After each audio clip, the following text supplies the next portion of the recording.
Professor, obrigado por aceitar o convite assim tão prontamente. Explicar que esse é o quinto, né, bate-papo que a gente está fazendo. Eu fiz o primeiro sobre a situação da Itália, o que aconteceu na Itália com um amigo meu que está aqui, que é italiano. O segundo a gente debateu doenças negligenciadas com um professor do IFRJ. O terceiro foi sobre saúde mental na quarentena, com uma amiga que é psicóloga. O quarto foi sobre como a milícia está se utilizando desse momento para lucrar. E esse quinto agora é para tentar fazer uma reflexão sobre qual é esse tempo do mundo que a gente está vivendo, que é... Enfim, que a gente não sabe muito bem o que é essa pandemia, como a gente vai sair dela, né? Então, professor, muito obrigado, tá, por participar. Eu que agradeço. Ótimo. Vamos lá. Vamos lá. E também anunciar que esse bate-papo está fazendo parte do grupo de estudos de cinema e ditadura da professora Joana Dark e Fernanda Ferraz, em parceria com o Instituto de Ciências Humanas e Filosofia da UF. Então, professor, eu sei que pedir para o senhor explicar o conceito de tempo do mundo poderia tomar o programa todo. A gente fica aqui 3 horas conversando. Então, eu vou fazer uma provocação para que seja sintético na explicação para quem nos ouve, né? Então, de 2014 para cá, desde a publicação do seu livro, O Novo Tempo do Mundo, Estudos sobre a Era da Emergência, quais os principais elementos que estão agora sobre o ponteiro que marca o tempo? Olha, eu vou dar um exemplo bem concreto, bem didático, já bem polêmico e provocativo. Eu li uma declaração hoje nos jornais. Eu não gosto de pronunciar o nome desse cavalheiro, mas, enfim, é ex-presidente da República anterior. Foi da República de 95 até 2002. E, como para variar, ele está desconversando diante da gravidade da situação. E para não ter que tomar nenhuma iniciativa, assumir nenhuma responsabilidade, ser mais assertivo publicamente, ele vai segurando as pontas e diz o seguinte: não, diante da crise atual, com o desgoverno completo desse rapaz que está lá em Brasília, nós temos que ter paciência histórica. Paciência histórica é um conceito, depois eu posso explicar a origem disso. Paciência histórica é um conceito que remonta a um filósofo que eu estudei há mais de 50 anos atrás e que, por sinal, morreu de uma epidemia de cólera em Berlim em 1831, chamava-se Hegel. Ele gostava muito da ideia de paciência. Ele achava que os acontecimentos amadureciam. Havia alguma coisa como um processo histórico e com um tempo próprio, imanente, em que as coisas se acumulavam e tendiam a uma direção que era possível racionalmente decifrar. E, portanto, contra o voluntarismo, contra os moralistas, contra as filosofias idealistas. Ele dizia: é preciso ter paciência e confiar no processo histórico, porque um dia as coisas chegam lá. Então, toda a esquerda que procede daí, inclusive o nosso amigo Marx, herdou essa ideia de paciência. E, portanto, daí a impaciência é sempre uma espécie de imprudência política total. É preciso atender a achar que as coisas devem amadurecer. Ora, isso acho que isso ficou para trás. A ideia de paciência histórica, de acumulação, de tempo lento, em que as coisas vão acontecendo, espera amadurecer, ficou para trás. Ora, no jargão político, partidário, institucional, que é, digamos assim, uma espécie de fundo do tacho da política contemporânea, a paciência histórica significa que deixa o indivíduo sangrar em praça pública, ele vai apodrecer e nós ganhamos sem fazer esforço. Se nós provocarmos a fera agora, vamos perder. Então, tenhamos paciência histórica. Isso é uma cegueira absoluta. Paciência que eles não tiveram há 4 anos atrás, quando depuseram a presidência. Então, não quiseram esperar, porque havia também gente que disse: não, deixemos ela sangrar, daqui a 4 anos a vitória nossa, tranquila, vai estourar uma bomba econômico-social no colo dela, e ganhamos. Não tiveram paciência. E abriram a tampa do esgoto da política nacional. Ora, você usar ainda esse vocabulário da paciência histórica é abusar e cometer, ao mesmo tempo, cometer um erro, digamos, de diagnóstico da situação do mundo histórico mundial, como diziam os hegelianos do século XIX, total, porque é um tempo de emergência absoluta, inclusive uma epidemia que são 2 epidemias, são 2 flagelos, 2 pestes, a peste propriamente dita e a peste metafórica, que vamos chamar, para simplificar, não tem que fazer muitas distinções entre populismo, ao neoliberalismo autoritário, assim, porque eu não chamar de fascismo de uma vez, porque na essência um pouco é isso. Então, são duas peças que nós enfrentamos. E falar em paciência histórica significa o seguinte: no caso, além de ser uma besteira conceitual, é uma espécie de fingir que nós vivemos uma situação normal e que, portanto, é natural, normalmente você espera que a conjuntura chegue no seu tempo ótimo, crítico, para tomar uma decisão. É assim que se fazia análise de conjuntura quando havia tempo histórico, luta de classes clássica, maturação e assim por diante, as coisas avançavam. Você esperava que a conjuntura se precisasse e você tomava uma decisão. A crise era isso. A crise tinha um ponto crítico, um ponto ótimo de resolução. Esses caras estão esperando esse ponto ótimo de resolução quando estaremos todos mortos. Esse é o drama. E eles são os patrocinadores dessa debate. Eles são os patrocinadores disso. Então, o que faz com que, se eu fosse então definir o que significa essa mudança, esse tempo do mundo, esse novo tempo do mundo, que é uma era de emergência, é isso. Não há mais como esperar objetivamente os tempos estejam maduros para que tal iniciativa seja tomada, a não ser por oportunismo mais rasteiro como esse, vamos esperar o cara se ferrar sozinho. Lavamos as mãos, o que é um erro de cálculo absoluto, porque ele é inormalizável. Com isso, acho que eu não dei explicação conceitual, mas nós mudamos de época. A época em que era necessário era preciso ter paciência, acabou. Acabou, né? Eu estava vendo aquele boletim dos cientistas atômicos, né? Que calculam o fim do mundo. O tempo para o fim do mundo. Hein? É maravilhoso aquilo. E aí eu estava dando uma olhadinha, e em 2015 a gente estava a 3 minutos do fim do mundo. Em 2017 foi 2 minutos e meio. Em 2018 foi 2 minutos. E esse ano a gente está a 100 segundos para o fim do mundo. E aí eu queria perguntar para o senhor... como o senhor acha que o capitalismo se apropria desse sentimento de fim da humanidade?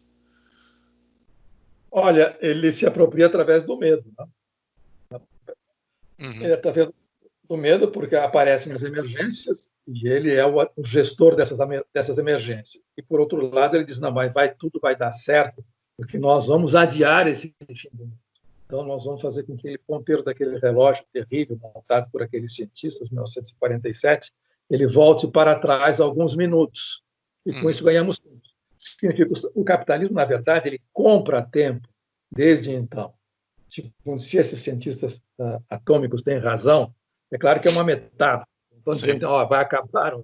Já nos aproximamos de um desfecho. É isso. E a credibilidade desse desfecho está na criação da bomba. Note que o capitalismo, desde então, saiba ou não saiba, tanto faz. O capital é uma coisa burra, ele não pensa, apenas é um sujeito automático. Mas ele tem uma espécie de sexto sentido em que ele compra tempo e ele vai adiando esse desfecho. Na verdade, essa é a intuição de um grande filósofo que todos nós admiramos, chamado Walter Benjamin, que dizia o seguinte: a revolução não é a locomotiva da história, a revolução é um freio, porque essa locomotiva da história, essa história, ele já tinha abandonado a perspectiva hegeliana, ele era um judeu messiânico, ele disse que esse trem está indo para o abismo, então a revolução é uma maneira de você frear. A diferença entre a revolução que nós imaginávamos com ele, nos anos 30, quando ele escreveu isso, e aquela do capital, e o que é o capital, é que o capital também sabe disso, ele sabe que corre para o abismo. Então, ele, periodicamente, diante dessas crises, dessas mega crises, ele puxa um freio de emergência que é para retardar o fim. Só que ele diz que esse fim são só os apocalípticos de esquerda que pensam que esse fim vai chegar. Para eles, não, embora eles saibam. Um exemplo disso é o famoso negacionismo. Todos os negacionismos, desde o negacionismo do Holocausto até o negacionismo da mudança climática e por aí vai, inclusive o negacionismo da pandemia agora. E o negacionismo, digamos, da mudança climática, do aquecimento global e, portanto, da catástrofe climática. Não sou eu que tenho essa opinião. Muita gente, ou especialista, um deles é o Bruno Latour, você deve conhecer bem, ele diz o seguinte: ninguém é negacionista. Eles sabem perfeitamente que o mundo é finito, que as reservas vão se esgotar, que o planeta vai explodir, e que, portanto, só que eles negam para poder ir a comprar tempo até o último minuto, achando que, de uma maneira completamente desvairada, que eles saltarão do barco ou irão para um outro planeta na hora final, e 2/3, 9/10 da humanidade ficarão aqui vendo a coisa explodir. De modo que eles também estão apostando numa corrida contra o tempo. De modo que eles estão de olho posto nesse relógio. Só que eles dizem que esse relógio não existe, tudo será pelo melhor. Passada essa borrasca, essa tempestade, os business as usual voltarão mais fortes, mais prevenidos, com maiores controles por aí afora. Mas, na verdade, é uma corrida. E essa corrida é perceptível, por exemplo, se você estuda a China, nós percebemos que o negócio alucinado na China é uma corrida contra o tempo também. Porque eles sabem que não é possível reproduzir a escala de acumulação capitalista no nível chinês. Então, o mundo acaba antes. Então, eles correm para chegarem lá antes do mundo acabar, embora saibam que o mundo vai acabar. Acabar em termos de esgotamento total de todos os recursos energéticos humanos que você possa imaginar. Então, o reloginho que foi montado lá não é apocalipse religioso, é um negócio quase que cientificamente você pode medir. Tanto é que eles têm um board que faz um editorial para mexer nos ponteiros todo ano, que é o dia 23 de janeiro. Nós falamos por que é dia 23 de janeiro que eles fazem isso. De modo que o que é, digamos, interessante nessa pandemônia que nós estamos vivendo é que os dois lados, digamos assim, se confrontando no espelho, sabem que esse ponteiro é real e que se trata de adiar. Tanto é que na discussão que eu tive, uma conversa agradável com Ailton Krenak há um mês e meio atrás, é a mesma ideia de Yanomami do céu, tem que segurar o céu está caindo. Está caindo novamente, então você segura, você adia o fim do mundo. Então, para um Yanomami, a ideia do fim do mundo é uma ideia perfeitamente natural, plausível, e a tarefa nossa, dos povos indígenas, nós humanos, junto com os outros não humanos, que convivem conosco na floresta, é adiar esse fim. E a ideia, vou repetir lá, a ideia da revolução, a ideia comunista era adiar esse fim.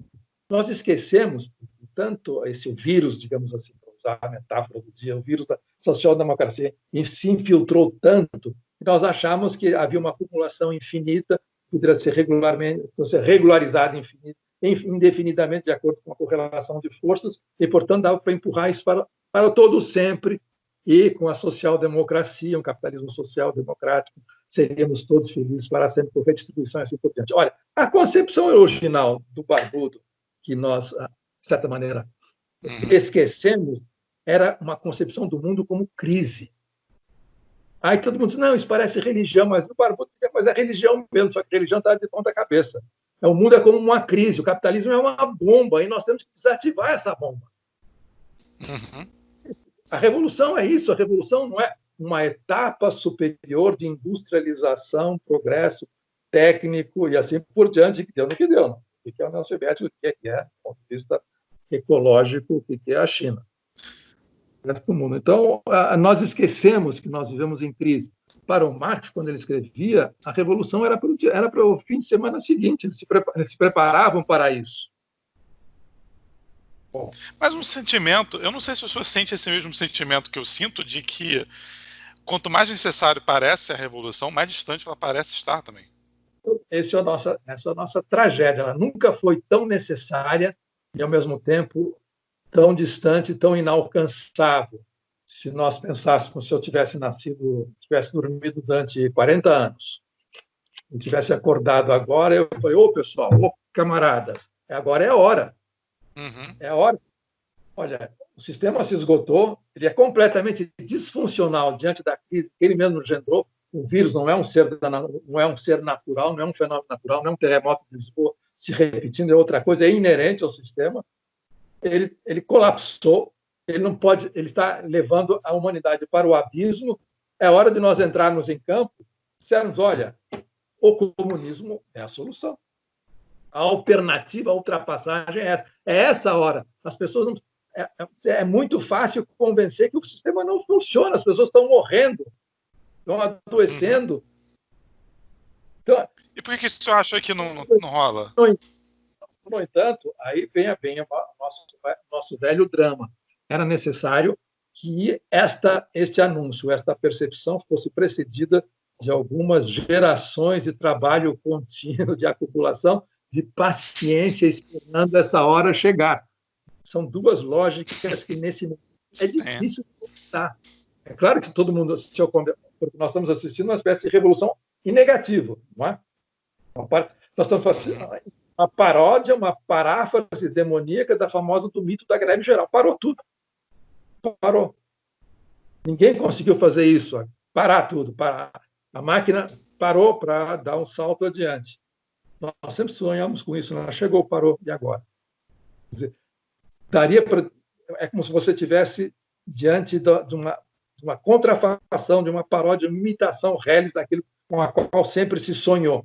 O momento que chegar seria esse, olha, o mundo para, na beira do abismo, a humanidade desperta desse pesadelo fetichista que vem da pré-história, da exploração do homem pelo homem, assim por diante. Olha, temos as condições técnicas de dar a volta por cima, parar na beira do abismo, e todo mundo vê, concorda que a verdade é essa, não dá para continuar assim, então vamos pular fora desse barco.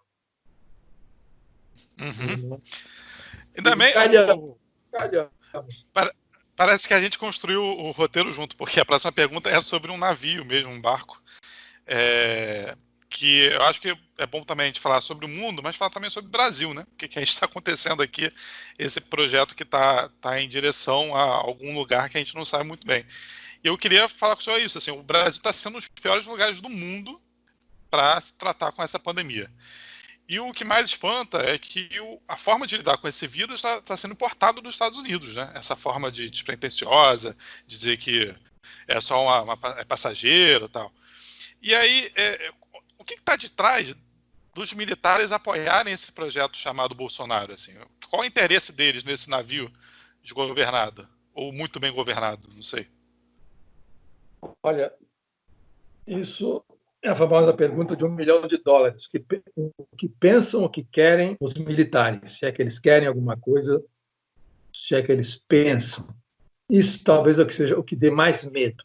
Se você pensa, por exemplo, se é uma outra era histórica, quase uma outra era geológica, a gente pensa na ditadura, nos 20 anos de ditadura no início, tanto é que foi possível fazer o confronto, depois eles acabaram perdendo e entregaram.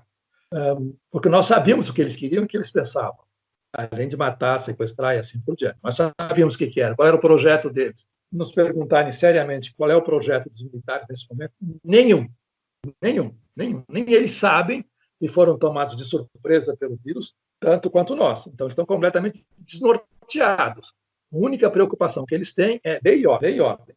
Se houver desordem, nós fechamos, mas fechamos no sentido policial, não é nem no sentido de projeto para que à frente. Agora eles montaram o famoso Plano Marshall, que a CNN divulgou anteontem, centralizado no atual presidente operacional do Brasil, que é o ministro-general-chefe da Casa Civil, reuniu não sei quantos especialistas para projetarem o Brasil para 30 anos, que é simplesmente para que a economia se recupere, a renda e o emprego também, para quê? Para garantir a reeleição do presidente. Então, isso é o Plano Marshall, é a reeleição de um delinquente. Então, você vê que eles estão completamente desnorteados. E o que significa o desnorteamento deles é preocupante, porque eles são uma parte do problema.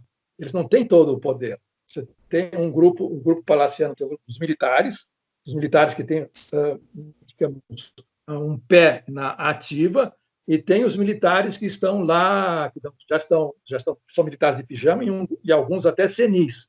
No meu caso do gabinete institucional, eu acho que ele já é um general senil, não sabe mais o que fala. E é linha dura. Nós esquecemos que o Heleno foi ajudante de ordem do Frota. Portanto, se reproduz uma espécie de museu, visita um museu, o conflito entre geiselianos e frotistas no interior do palácio. Isso na ala militar do governo, que não é todo o governo. Existem outros poderes. Então, você tem uma espécie de tetrarquia. Você tem o Congresso, tem o Judiciário, tem os governadores, tem a ala militar do governo, tem a ala militar na ativa, que nós não sabemos o que é, além de lei e ordem.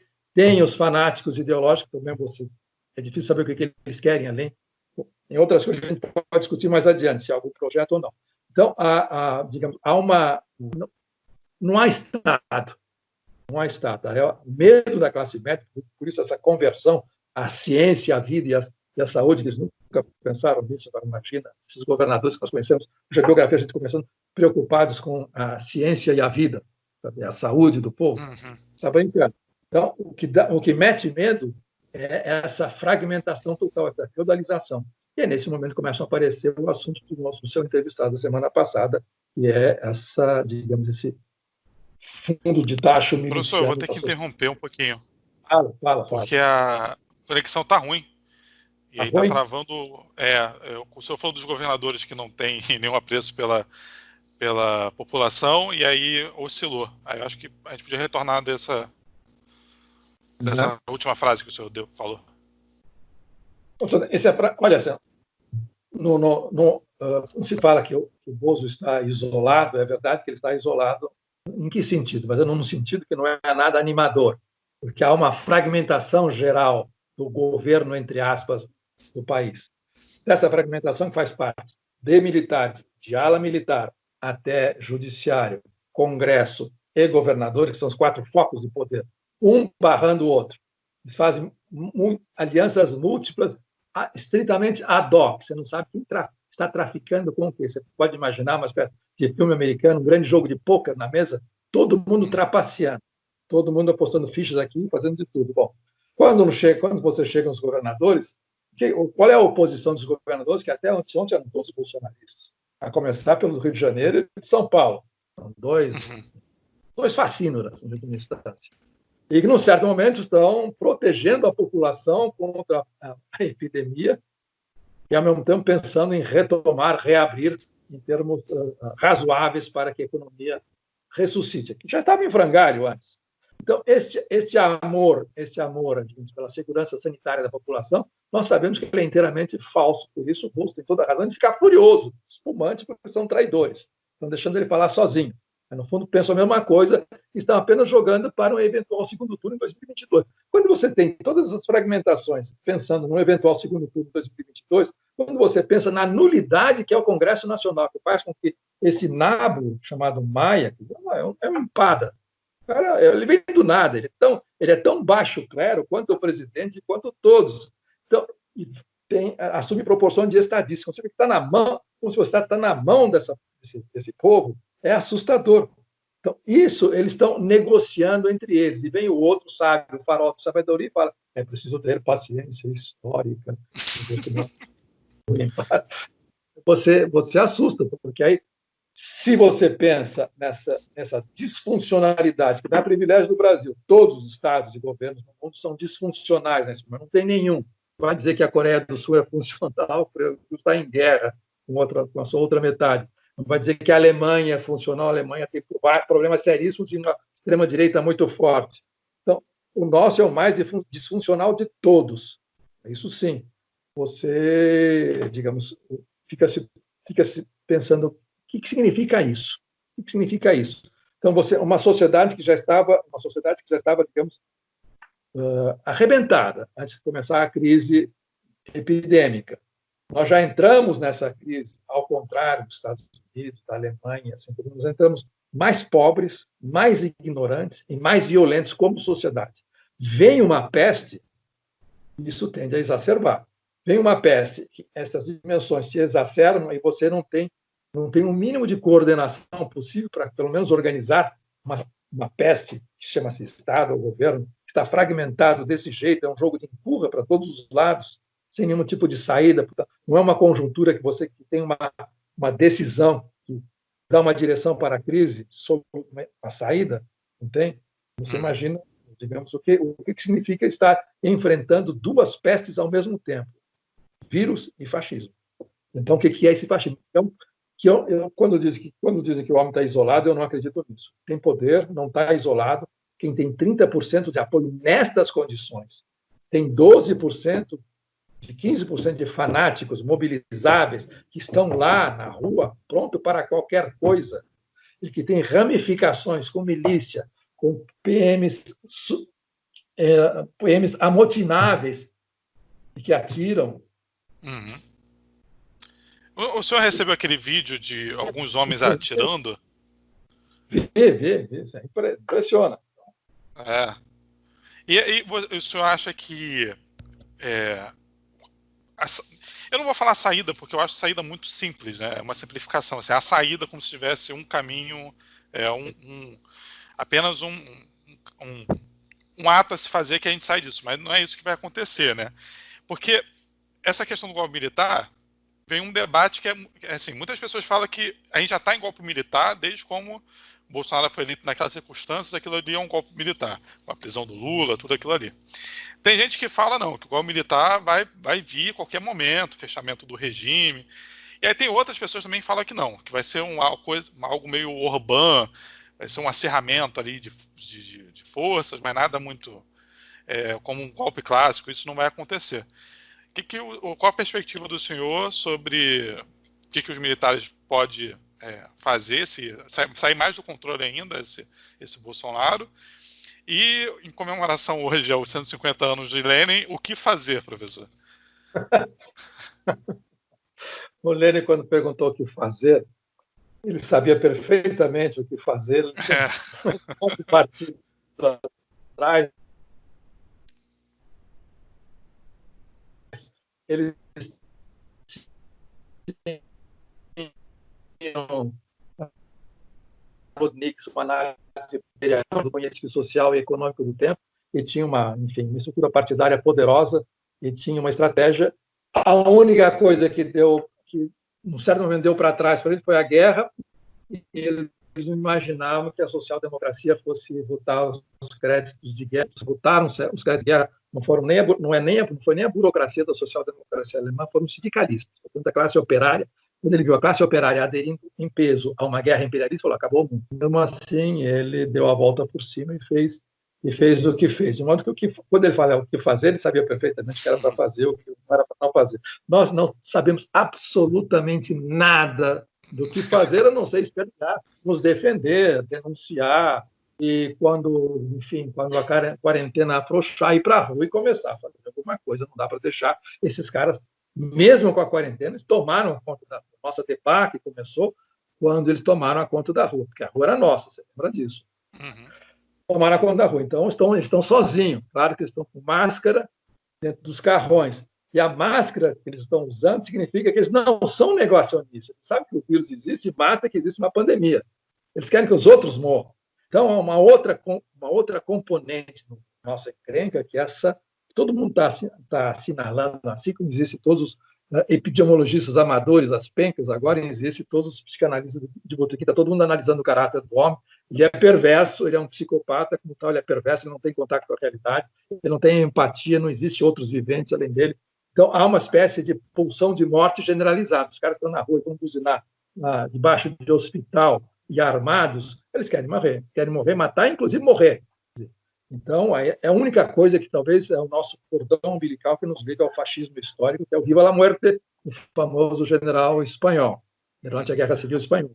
Então, para eles, é uma espécie, como disse uma socióloga aqui de São Paulo, chamada Silvia Viana, uma espécie de adesão ao fim do mundo. Eles querem acelerar o fim da história no sentido. Há uma pulsão reacionária que acompanha o capitalismo desde o nascimento, há uma espécie de desejo apocalíptico, de um grande incêndio para daí você renascer com uma outra humanidade, uma outra raça ariana. A mitologia nazista era isso. Era uma revolução cultural em que eles juntaram todos os elementos que existiam naquele momento: imperialismo, racismo, colonialismo, higienismo, tudo que era tudo, não foi invenção deles, foi invenção da burguesia. A burguesia que inventou o higienismo, foi nazista. Só que eles juntaram tudo num coquetel explosivo que era para... Eles tinham, para eles, a história era uma história trágica que nós tínhamos que reverter. Era uma revolução conservadora deles, aquela barbaridade que nós conhecemos. Existe, nesse momento, inclusive, eu acho, lá embaixo, no chão social da fábrica, uma espécie de: olha, foda-se tudo. Vamos para as cabeças, não dá. Não há a peste veio para coroar essa ausência de futuro. Como diz o Camus, quando chega a peste, não há futuro. Claro. Ele também estava falando, por isso que o Camus é tão lido nesse momento, ele estava falando de duas pestes: a peste propriamente dita e a ocupação alemã, nazismo, que estava lá na França. Só que ele escreveu 3 anos depois, então a coisa era um pouco diferente. Tinha happy end, ele sabia que tinha saído. Na hora, não se sabia se tinha saído ou não. Aliás, é uma outra diferença histórica impressionante, porque, imaginando o cenário sobre o qual escreveu o Camus e todos os resistentes franceses durante a ocupação, na época do nazismo, na França, entre 40 e 44. Naquele momento, de 41 para 42, quando começou a invasão da União Soviética, em junho de 41, até a virada em Stalingrado, quando a derrota em Stalingrado de 42 para 43, a guerra muda. Mas até lá, a fortaleza hitleriana europeia era total, era inexpugnável. Estava mais ou menos evidente que, pelo menos na Europa, os Estados Unidos estavam de fora, separado por um oceano, o nazismo havia vencido. E a Inglaterra era questão de tempo, sozinha seria asfixiada. Portanto, naquele momento, era, como dizia o Vitor Sérgio, era meia-noite no século XX. O nazismo havia ganhado no continente europeu, portanto, no núcleo da civilização europeia, lá não era lá essas coisas, mas enfim, havia ganhado. Mesmo naquele momento, quem foi para a resistência, mesmo quem era de esquerda, quem era comunista, quem era socialista, quem era anarquista, na Europa, em nenhum momento achou que havia perdido. Poderia morrer, todos morreram, mas o jogo não estava perdido porque a história estava a nosso favor. Era impossível que isso acontecesse. Cedo ou tarde, nós daríamos a volta por cima, portanto, se ia para a resistência. E se ia para a resistência de punho fechado, morremos fuzilados, mas vamos ganhar. Vamos ganhar porque não vai voltar como era antes e haverá da resistência, nós passamos uma revolução. Ora, veja só, o que era o horror do nazismo. Alguém pode dizer que vai para a rua enfrentar a PM, enfrentar o vírus, ou enfrentar jagunços nas terras griladas, ou vai enfrentar milícia achando... Não, eu vou para o sacrifício porque eu tenho atrás de mim a história e uma classe ao meu favor que nos empurra para frente e lá nos reuniremos todos. A gente fala isso porque tem que falar, mas, como diria o Hegel, falando da arte que tinha acabado, a arte está aí, mas eu não estou dizendo que a arte acabou, disse o Hegel, é que os joelhos não se dobram mais. Você vê uma obra de arte que você ouve, você não fica de joelhos reverencialmente, como era na época em que a arte exprimia alguma coisa como o absoluto da ideia. Agora, a gente fala isso, mas no íntimo, o joelho não dobra mais. A gente sabe que não é assim, nós não temos mais a história a nosso favor e nós não sabemos o que fazer. Embora nós tenhamos a história a nosso favor no outro sentido, porque o que o Marx disse que ia acontecer, aconteceu. É um sistema contraditório que serra o galho em que ele está sentado. Qual é o galho? É a força de trabalho. A produção para o capital é um estouro, quer chegar direto, sai direto do dinheiro para mais dinheiro. No intervalo tem a produção. Mas se nós pudermos reduzir a produção, vai mais rápido ao mais dinheiro. Portanto, eu vou fazer tudo para que esse estorvo da produção saia, isto é, que a força de trabalho vivo desapareça do processo. Eles conseguiram fazer isso, está fazendo isso. Então, ele chegou aonde queria chegar. Só que, diz o Marx, isso é uma contradição absoluta. E isso é contradição. A gente esquece que a contradição é autodestrutiva. Contradição. O Brecht dizia, onde há contradição, há esperança. Ah, bons tempos. Bons tempos, enquanto há esperança. Hoje a contradição e a autodestrutiva. A máquina é a famosa nave. Olha, daqui a 10 segundos, daqui a 100 segundos, essa nave vai explodir. Vocês têm segundos para abandonar o barco. O capitalismo está usando esses 100 segundos para abandonar o barco, mas nesses 100 segundos ele vai apressar essa destruição. Esse é o drama. O problema é esse. Não há mais nenhuma força interna de autossuperação do capitalismo como os velhos ancestrais, os nossos clássicos pensavam. Esgotou. Esse é o drama. Bom, vai haver remendos aí, as pessoas, até o Financial Times, até economistas, não, daqui para frente é impossível uma reprodução social que não exija, que não disponha de uma renda básica universal sem condicionantes. Chegar nesse ponto, vai ser um grande campo de refugiados humanitários, de crise humanitária, uma renda básica para todo mundo que não tem nenhuma função. A cada pandemia, a gente empurra mais uma fração para o aterro sanitário social. O senhor acha que... Sim, sim. O senhor acha que a esquerda brasileira subestima o que é um governo de extrema-direita? Porque eu fico um pouco surpreso, às vezes, quando se aposta na eleição para vencer a extrema-direita, se aposta em reformas. Você acha que existe se subestima muito a extrema-direita, não entender o que é estar governado pela extrema-direita? Não entenderam, subestimam e continuam fazendo, desculpa a expressão, mas política à moda antiga.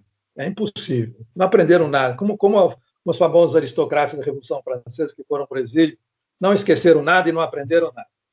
Eles têm memória demais e não aprenderam nada. Então, não... Porque aí eu compreendo, eu também participo desse, eu venho desse... É a minha tribo, não vou renegar.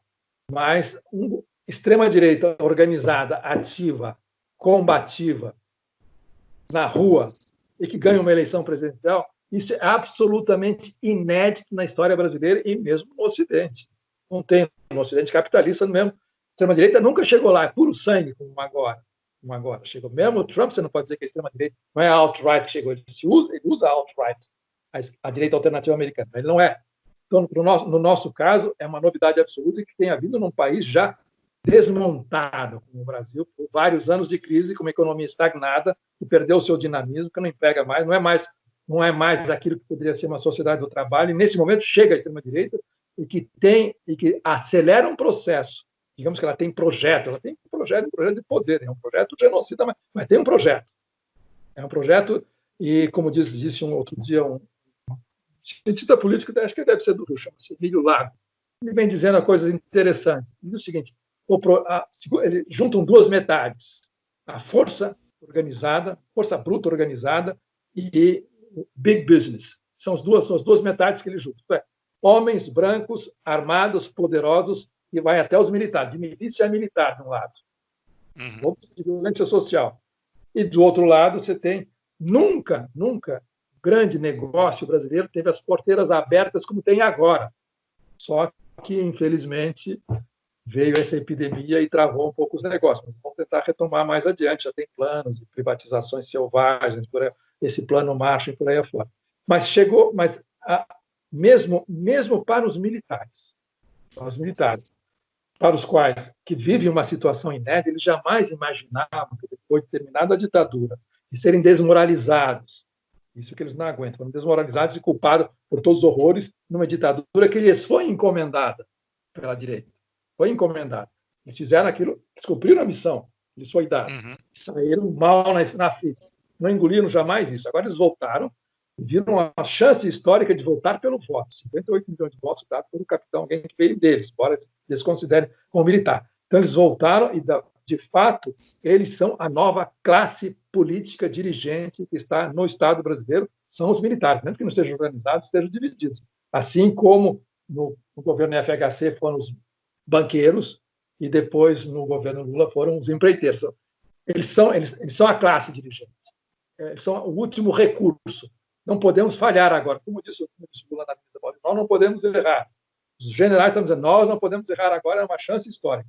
Eles chegaram lá, mas só que eles chegaram com uma complicação enorme que eles não podiam imaginar. Eles chegaram para completar a obra da ditadura, digamos assim, o projeto que nós militares temos para o Brasil, grande por aí afora, só que eles chegaram pela mão da linha dura militar que foi derrotada pelo Geisel na hora da abertura.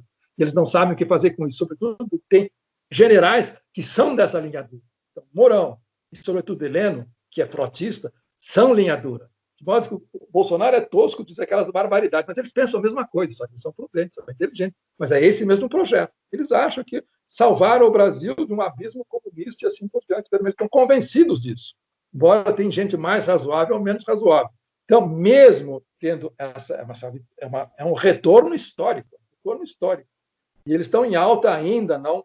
Eles temem também que a pandemia faça que a cotação política deles também baixe, que a única instituição bem avaliada no Brasil ainda são as Forças Armadas.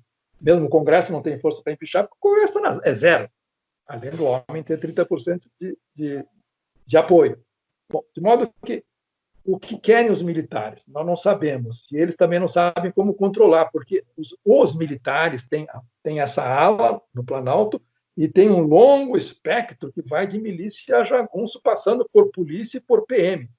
E eles têm medo disso. Eles sabem que se a coisa apertar, um coronel qualquer abre o quartel e sai com uma coluna de tanques por aí, tentando resolver alguma coisa na marra. E isso pode acontecer com duas grandes variáveis, que são os grandes medos.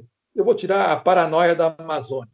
Estão lá com a Amazônia, botaram um delegado de polícia na FUNAI, no IBAMA, é inacreditável. Então a militarização num sentido que é diferente do que foi na ditadura. Já tudo tinha civis. Agora, os militares, que não têm partido político, com razão, ninguém faria um governo com os partidos políticos que estão no Congresso nesse momento. Ninguém é doido. Você põe os militares, pelo menos tem uma certa competência técnica, ou alega. Mas eles têm tirando a Amazônia, eles têm dois medos. A motinação, motins de polícia militar, por razões econômicas, os estados estão falidos, vão falir mais ainda. E caminhoneiros. de abastecimento. Se juntam essas duas coisas, e nos PMs insubordinados e abotinados, como nos caminhoneiros, tem o núcleo bolsonarista. E o Bolsonaro não pode ser descartado, porque o Bolsonaro que lhes dá legitimidade política e mobilização, senão é um bando de fardados que, apreciados como instituição, porque são, enfim, meritocráticos, assim, têm carreira, não são nada politicamente. Eles estão lá, inclusive, porque foi o Bolsonaro, foi a onda bolsonarista que colocou. Nem estava nos planos dele, porque não foi nenhum plano de. Mais impressionante, que não foi nenhum plano de Estado maior pensado com anos de antecedência. Estamos se aproximando já no governo Temer, o Bitcoin estava lá, o governo Temer, das cartas. Mas era uma coisa mais lenta, eles imaginavam que viria o próximo, o sucessor seria ou o próprio Temer ou o Alckmin, e, portanto, eles seriam organicamente juntar-se com uma parte do progressismo brasileiro tucano. Quando, nesse meio tempo, veio essa avalanche que varreu essa política, varreu, o pessoal foi varrido. E apareceu esse fenômeno político, que é uma extrema-direita atuante, e que, por definição, extrema-direita não governa. Extrema-direita reprime, extermina, elimina, arrasa, toca fogo, mata. É isso, não tem. E tem mais canto de igreja por trás para encomendar as almas. Se juntam as duas coisas. Então, eles fizeram essa grande manobra para voltar pelo voto ao poder, mas eles não podem arredar, eles não podem se desfazer do Bolsonaro. O senhor participou de uma conversa agora, eu acho, com alguns filósofos, e eu estava vendo, o senhor usou um termo chamado sociedade convulsionária, eu acho. Ou seja, que a gente vai estar numa convulsão social, é isso. Está dado, é que a gente já está e que a gente vai agravar essa convulsão social.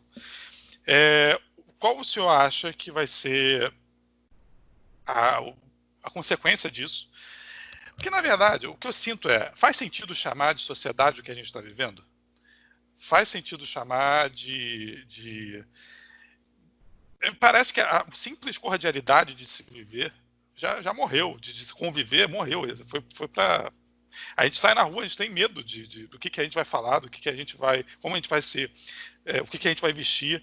Até na família, não sei se o senhor passa por isso, mas a gente... pelo menos aqui a gente passa muito por isso, você está no grupo da família e a gente não consegue mais conversar com nossos parentes. Nessa convulsão social, eles se aproveitam disso. Só que para onde isso vai, no sentido de projeto político?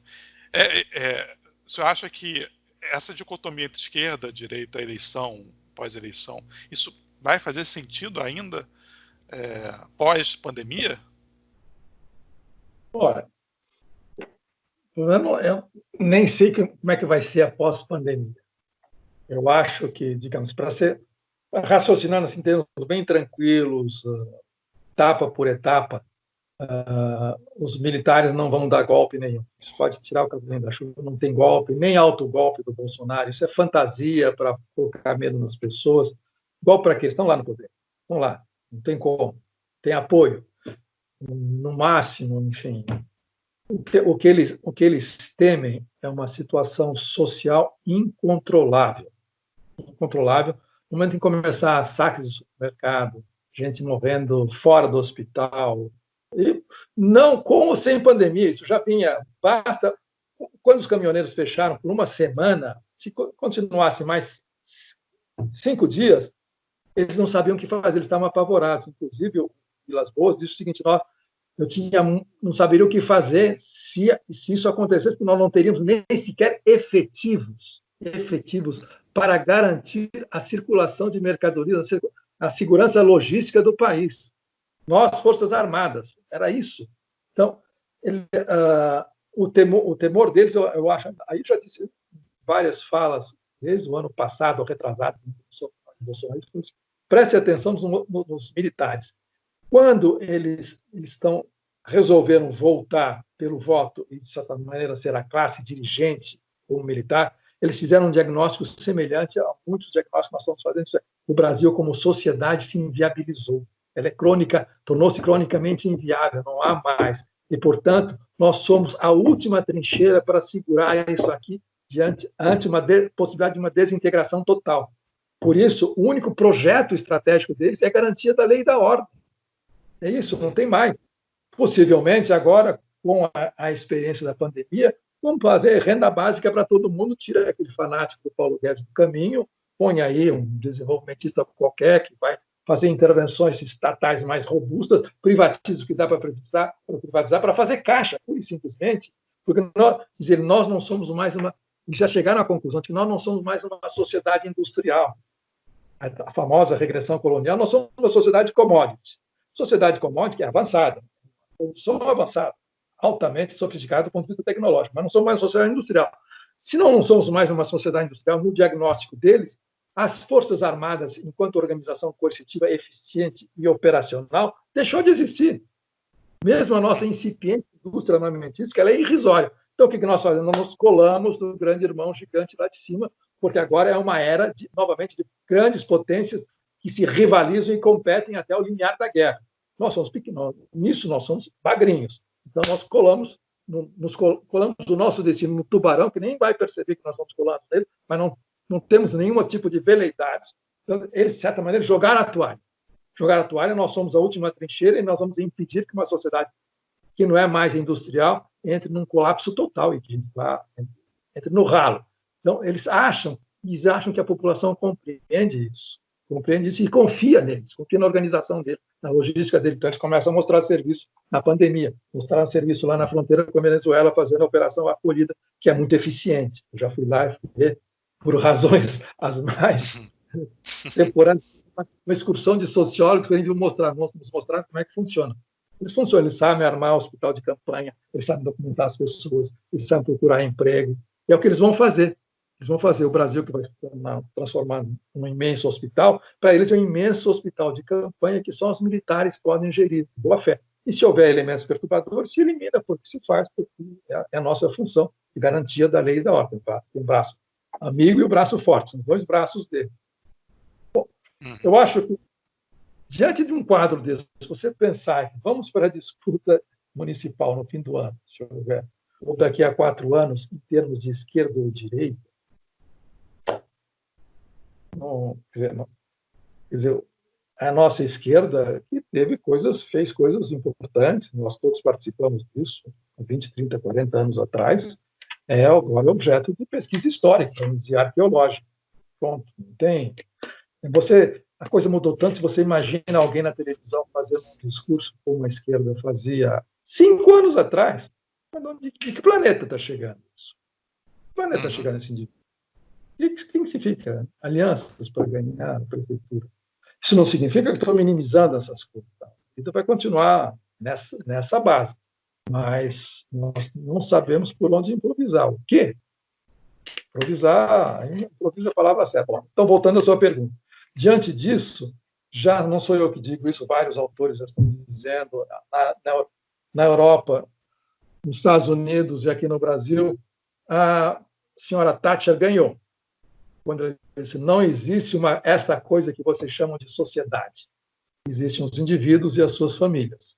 E agora nós existem os indivíduos e as suas famílias e além do mais, contaminados. Verão os indivíduos contaminados, os indivíduos imunes e as suas famílias. Isso não é mais sociedade. E é isso que a extrema-direita foi a primeira a perceber quando eles anunciaram, em plena campanha, já no fim da campanha 18 presidencial, já estava certa a vitória deles, disseram o seguinte, isto é o princípio do fim da era progressista no Brasil. A ideia de integração social, de integração dos pobres através do assalariamento, a ideia de justiça social, de redistribuição mais ou menos equânime, a ideia de o social. O social foi pensado pela sociologia francesa no século XIX como uma espécie de colchão para acomodar as contradições que a Revolução não havia resolvido, desapareceu do cenário. Então, você imagina a esquerda voltando, ou numa campanha eleitoral, a tudo pelo social. O que significa isso? Tudo pelo social. Isso significa aumentar a capilaridade para atender os miseráveis, os embaixo da linha de pobreza, os desempregados, por conta própria, os pequenos empreendedores? Sim, para que a economia volte a pegar no tranco. Mas isso essa é a renda básica universal, que é uma ideia neoliberal. Significa que ninguém deve ficar sem dinheiro para ficar fora do jogo das mercadorias, o jogo da competição entre as empresas. Todo mundo tem que ser um empresário, para ser empresário tem que financiar. Se ele está falido, o Estado vai falir, vai financiar, ele entra no jogo. Se ele sair, nós financiamos novamente. Se ele sair do jogo e reincidir, nós o eliminamos. Vamos na cadeia e matamos, é isso. Ora, então você faz tudo pelo social, programas sociais, educação, saúde. Bom, se a gente voltar ao velho programa da Constituição de 88, qual é o sentido se não existe mais sociedade? O que é sociedade no Brasil? Existe, claro, pessoas de boa vontade, que são altruístas, que estão na linha de frente do combate à epidemia, que estão se matando. Isso sempre é verdade, sempre houve. Sempre esse lado persiste. Mas é um lado que aparece assim no último minuto. É engraçado o senhor falar isso. Eu lembro de uma pesquisa que o senhor cita, não lembro o nome da professora, que ela dá aula para primeira turma, eu acho, de alguma graduação, que quando ela fala de Durkheim, é a primeira vez que os alunos dela reparam que existe sociedade. Olha, existe sociedade. Eu estou me formando em Ciências Sociais, em graduação, em licenciatura. E aí, quando eu dou aula nos pré-vestibulares, principalmente pré-vestibular popular, e aí quando eu falo que, olha, gente, vamos pensar em sociedade, por que todo mundo está sentado aqui? Por que todo mundo tem um certo repertório comum? O que é isso? É aquele choque de, é mesmo, olha, existe sociedade. Então, de fato, assim, esse horizonte da sociedade, as pessoas se perceberem, parece que agora é um amontoado de indivíduos disputando espaço no mundo de um jogo, né? De um jogo que as pessoas ou fazem parte ou lutam para fazer parte desse jogo. E aí eu acho que, eu não sei, eu estou tirando uma conclusão para o senhor. Isso também tem a ver com o novo tempo do mundo? Isso acelera essa época de emergência? Totalmente. Essa professora eu a conheço bem, cito esse artigo dela, chama-se Regina Magalhães. Ela é socióloga. Regina Magalhães, isso. Socióloga, depois ela se aposentou, ela tinha um cargo público na prefeitura, alguma coisa assim. Se aposentou e gosta de dar aula e foi dar aula de sociologia numa Unisquina da Vida. Uma Unisquina da Vida que tem, assim, 900 mil alunos, né?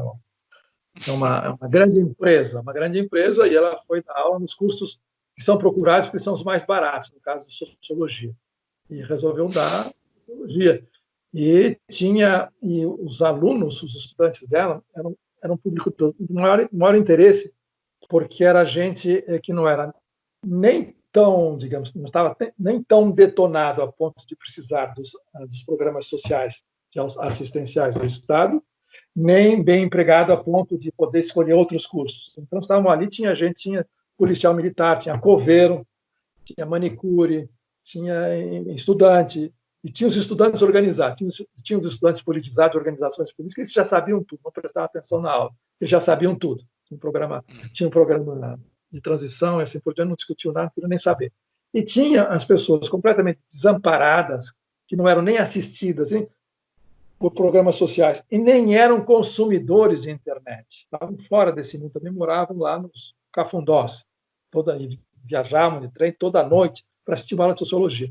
E ela explicando o Durkheim para eles, o que é a sociedade, que foi inventada a ideia de sociedade no fim do século XIX, na França, pelo Durkheim, e na Alemanha, pelo Tönnies, pelo Weber, e assim por diante. E eles perceberam que existia alguma coisa chamada sociedade, que tinha nexos, digamos, mais ou menos orgânicos, que se reproduzia, digamos, às costas das pessoas, e as pessoas se encaixavam, digamos, desse todo, e que, portanto, faziam parte de alguma coisa maior do que elas, que eles não sabiam o que era, e que tinha uma espécie de coerção, e, ao mesmo tempo, um espaço de respiro e de comunicação, e, portanto, não era apenas um aglomerado de indivíduos, empreendedores, em que, inclusive, a ideia de política era fazer alguma coisa para beneficiar humanitariamente alguém ao seu lado, se fosse possível fazer isso. Que havia alguma coisa chamada integração social, integração sistêmica. Estão aprendendo isso, a sociedade. E essa sociedade é muito injusta conosco, diziam os alunos, porque ela cobra demais aquilo que nós não podemos oferecer. Não nos dá nenhum instrumento para retribuir ou para responder a esse tipo de cobrança. Portanto, nós estamos lá no fundo do poço. Mas existe uma sociedade. Quem sabe a gente pode modificar essa sociedade, orientar para um lado ou para o outro. E depois os índios, que ela eu cito lá no livro, ela os reencontrou na Avenida Paulista manifestando, porque essas unisquinas eram perto da Avenida Paulista em São Paulo. E ela estava lá porque ela foi ver a manifestação e falou: ô, professor, estamos aqui vendo aquilo que a senhora ensinou para a gente. Olha aí, a sociedade está na rua. Mas foi a última miragem de que essa sociedade estava na rua. Na verdade, o que estava na rua já era outra coisa. Hoje era essa atomização em que o que conta é a disrupção, é a resiliência, a capacidade de suportar a adversidade a mais intolerável, chamado, é enaltecido como resiliência, que é uma palavra abominável. Então, as pessoas, portanto, o que nós popularmente chamamos de viração é a que substitui essa integração sistêmica social que não existe mais. As pessoas, então, todo mundo enaltece a improvisação desses resilientes que têm que improvisar a sua vida. Estão improvisando agora durante a quarentena, os que podem improvisar. Os outros estão se virando lá embaixo e fora, porque essa quarentena é para Coarimba, para a gente. É muito assustador mesmo quando você... Eu morei em Niterói, né? Porque eu faço faculdade na UF, mas eu sou da Baixada Fluminense e vim para Nilópolis agora, que é meu lugar de berço, e porque a UF não está funcionando, não tem condição de ficar lá pagando um quarto para ficar lá vazio, né? Eu vim para Nilópolis, mas quando eu morava lá em Niterói, era muito perceptível a quantidade de entregadores de iFood, Rappi, desses aplicativos que tem agora. E aí você saía nas ruas de noite, você via eles dormindo pelas esquinas. Enfim, deve ser uma carga horária muito estressante, deve ter mais de um emprego, que deve ser para complementar a renda, ou enfim. E você percebe como o discurso, até o nosso discurso mesmo de esquerda, às vezes não faz sentido para essas pessoas. E aí, às vezes, está a nossa tragédia aí, né? De a gente estar um pouco parado no tempo, nessas mudanças do tempo. Professor, a gente já completou quase uma hora de conversa. Eu queria agradecer muito. Acho que por mim e pelo quem está ouvindo fica horas aqui. Eu queria, para finalizar, perguntar se tem alguma coisa que eu deveria ter perguntado ou não perguntei. Se eu queria falar. O senhor está produzindo algum livro, alguma coisa agora? Não. Olha, vai sair algum livro, alguma coisa em breve? Tenho ideias não faltam. Não quero escrever um livro, mas já comecei a escrever 2 vezes esse livro, tive que parar porque, embora esteja aposentado, eu só consigo trabalhar nas férias. E quando eu começo a engrenar, mas chegar na 3ª ou 4ª página desse livro, as férias acabaram, eu tenho que voltar para a ativa, que é Google. Então, adiado para outro ano, mas eu tenho algumas ideias. Vamos por aí. Professor, muito obrigado, tá, pela participação. Eu que agradeço a conversa, simpática conversa. Espero não ter me excedido. Uma boa recuperação para a gente. Até. Obrigado.